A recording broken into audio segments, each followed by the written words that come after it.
माहौल फराहम करेंगे जिसके लिए इकदाम किए जा रहे हैं। अब एक बात आप समझ लें कि बलूचिस्तान के तमाम ज़मीनी रास्ते बंद कर दिए गए, पंजाब के साथ बलूचिस्तान के रास्ते कट गए हैं और दीगर सूबों के साथ भी बलूचिस्तान की आमदोरफ्त तकरीबन मुअत्तल है। बलूचिस्तान में सड़कें अमली तौर पर बंद कर दी गई हैं, जो कोचेज़ की सर्विस जाती है बलूचिस्तान में वो भी बंद कर दी गई है, जो ट्रेन की सर्विस जाती है बलूचिस्तान में वो भी बंद कर दी गई है। ज़मीनी रास्ते बलूचिस्तान के पाकिस्तान से काट दिए गए हैं और इसके साथ साथ बलूचिस्तान के अंदर भी आप ट्रैवल नहीं कर सकते एक ज़िले से दूसरे ज़िले में, ख़ास तौर पे शाम के बाद तो आप बिल्कुल नहीं जा सकते। फिर इंटरनेट सर्विसेज भी बलूचिस्तान में मुअत्तल कर दी गई हैं। ये जनाब एक ऐसा सूबा है जिसकी DG ISPR बहुत तारीफ करते हैं अहमद शरीफ कि उसमें शानदार काम हो रहा है।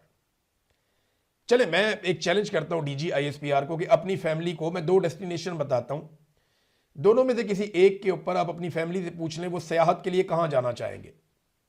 एक मैं उन्हें ऑप्शन देता हूं बलूचिस्तान चले जाएं, ज़ियारत चले जाएं और किसी एरिया में चले जाएं, किसी खूबसूरत इलाके बलूचिस्तान के उसमें चले जाएं, और दूसरा मैं उनको ऑप्शन देता हूं स्वात चले जाएं, नारान चले जाएं, कागान चले जाएं, गिलियात चले जाएं, नथिया गली चले जाएं, चित्राल चले जाएं और बहुत सारे दीर का इलाका है। खैबर पख्तूनख्वा में मिलियंस की तादाद में सयाह अभी भी आते जाते रहते हैं, लाखों की तादाद में लोग आते जाते हैं। सिर्फ ईद के दिन स्वात में, ईद के दिनों में ये गुज़िश्ता साल 4.5 लाख के करीब जो है वो सयाह गए थे।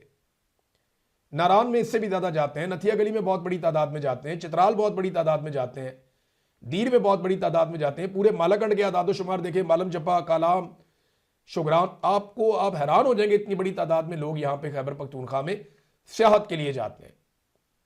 तो खैबर पख्तूनख्वा बेहतर है या बलूचिस्तान बेहतर है? वहां पे दिन को गाड़ी नहीं चल सकती, रात को गाड़ी नहीं चल सकती, ट्रेनें वहां पे बंद हो गई हैं। अगर आपने क्वेटा जाना है तो आपको जहाज के जरिए जाना पड़ेगा।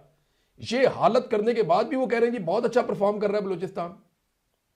वजह सिर्फ यह है कि बलूचिस्तान का वजीर आला और वहां की हुकूमत कठपुतली है।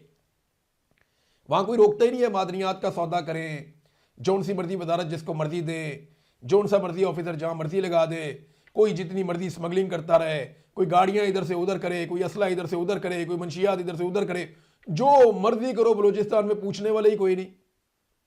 वो तो पैसों का एक गढ़ है, वहां पे पेट्रोल स्मगल होके आ रहा है, धड़ाधड़ आ रहा है ईरान से, पूछने वाला ही कोई नहीं। तो इसलिए शायद बलूचिस्तान अच्छा लगता है DG ISPR को। खैबर पख्तूनख्वा में ये सहूलतें नहीं है। वहां के लोग सवाल पूछते हैं, मादनियात निकालने पे पूछते हैं, मादनियात के बिल पे पूछते हैं, ऑपरेशन करने पे पूछते हैं, नाके लगाने पे पूछते हैं। बलूचिस्तान में लोग नहीं पूछते, या कम से कम वहां की हुकूमत नहीं पूछती, इसलिए वहां की हुकूमत पसंद है। लोग तो बेचारे बलूचिस्तान के भी बहुत सारी चीज़ों से तंग हैं, खासतौर पर जबरी गुमशुदगियों से। अब ख्वाजा आसिफ का अगर आप स्टेटमेंट देख लें, ख्वाजा आसिफ साहब ने एक अजीबोगरीब स्टेटमेंट दे दिए। उन्होंने कहा जी कोई ये जबरी तौर पे लापता वाला मसला ही कोई नहीं है, ये सब टोपी ड्रामा है, बंदा ही कोई नहीं, कोई जबरी तौर पे लापता नहीं होता। ख्वाजा आसिफ साहब, ये शरीफ खानदान, खासतौर पे मरियम नवाज शरीफ, ये जबरी गुमशुदगियों पे फिर क्यों बात करते रहे? जब अपोजिशन में तो आपकी पार्टी इस पे बात क्यों करती थी? ये जरदारी खानदान, खासतौर पर बिलावल वगैरह, इस पर क्यों बात करते थे?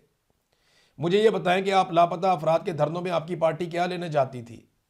फिर मुझे ये बताएं कि अगर कोई जबरी तौर पे लापता है ही नहीं, ये सब झूठ है। हालांकि ये झूठ नहीं है, मैं खुद जबरी तौर पे लापता रहा हूं और मैं जानता हूं कैसे लापता किया जाता है। रोजाना की बुनियाद पे बलूचिस्तान में नौजवान जबरी तौर पे लापता होते हैं। मैं ये जानना चाहता हूं कि अगर कोई जबरी तौर पे लापता होता ही नहीं है तो फिर आपने लापता अफराद का कमीशन क्यों बनाया हुआ है जी? फिर अदालतों में इस पे केसेस क्यों चलते हैं? कादी फायद ईसा इस पे क्यों बात करता था?